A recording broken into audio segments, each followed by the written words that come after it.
Hello दोस्तों, मेरा नाम रविकांत भारती है। दोस्तों, वसीम रिजवी का नाम आप सभी ने सुना होगा। यह बंदा कुरान से 26 आयतें निकालता है और कहता है ये आयतें आतंकवाद को बढ़ावा देती है।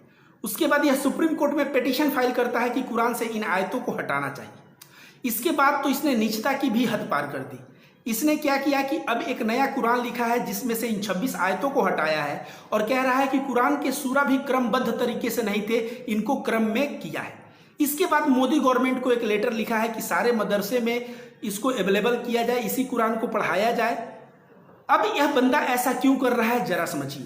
पूरे विश्व के मुसलमान मानते हैं कि कुरान जैसा आया, अल्लाह का मैसेज जिब्रील आके मोहम्मद साहब को देता और वैसे वैसे ही मैसेज उतरता गया।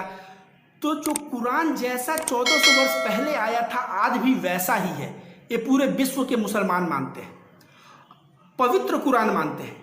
अब इस कुरान में फेरबदल करना इससे मुसलमानों की भावना आहत होगी और इसी में कोई मुसलमान अगर इस वसीम रिजवी की हत्या कर देता है तो पुष्पेंद्र कुलश्रेष्ठ और तमाम कई लोग निकलेंगे, कई नेता भाषण देने लगेंगे कि देखो भाइयों, ये मुसलमान के नहीं हुए सगे तो तुम्हारे क्या होंगे। और इस तरह से जो हिंदुओं का वोट है पोलराइज करने का कोशिश किया जाएगा।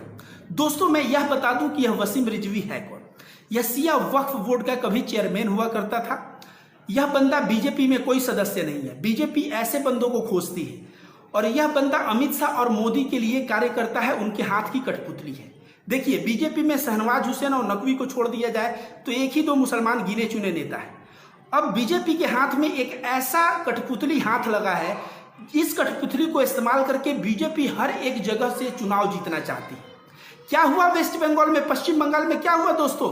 पश्चिम बंगाल के चुनाव के पहले यह बंदा जब कहा कि 26 आयतें आतंकवाद को बढ़ावा देती है, सोचा मुसलमान उग्र होगा, तोड़ेगा फोड़ेगा, इसकी हत्या करने की कोशिश करेगा, गोदी मीडिया इन सारी बातों को दिखा के मुसलमानों के खिलाफ प्रोपेगेंडा चलाएगा। लेकिन मुसलमान सब्र का बांध तोड़ने नहीं दिया। सब्र का बांध टूटा। कब टूटा? चुनाव के दिन टूटा। और क्या हुआ जब टूटा? तो 2 मई को सामने है जो आदमी रविन्द्रनाथ टैगोर बन के घूम रहा था जगह जगह, वह आसाराम बापू बन के उसको बंगाल ने छुट्टी कर दिया। अब अगले साल उत्तर प्रदेश में चुनाव है।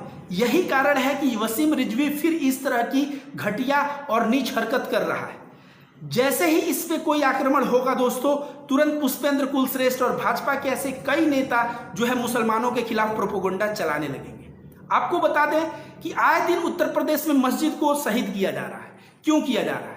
क्योंकि मस्जिद शहीद होगा, मुसलमानों का भावना भड़केगा, मुसलमान तलवार लेके, भाला लेके, ये सब लेके आएगा और पुलिस को मारेगा, हिंदू मुस्लिम दंगा होगा और उस दंगे का फायदा भारतीय जनता पार्टी उठा के 2022 के चुनाव में आ जाएगी।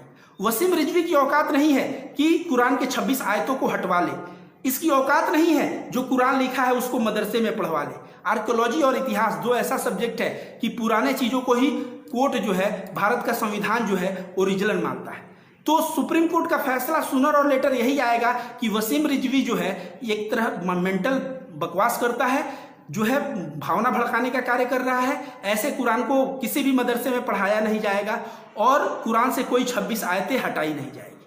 लेकिन इस तरह का कार्य करने का उद्देश्य एक ही है दोस्तों, उद्देश्य है मुसलमानों के भावनाओं को भड़काना, मुसलमानों को उग्र करना, उग्र करके और पूरे देश में दिखाना कि मुसलमान जो है उग्र होते हैं, मुसलमान आक्रमण करते हैं।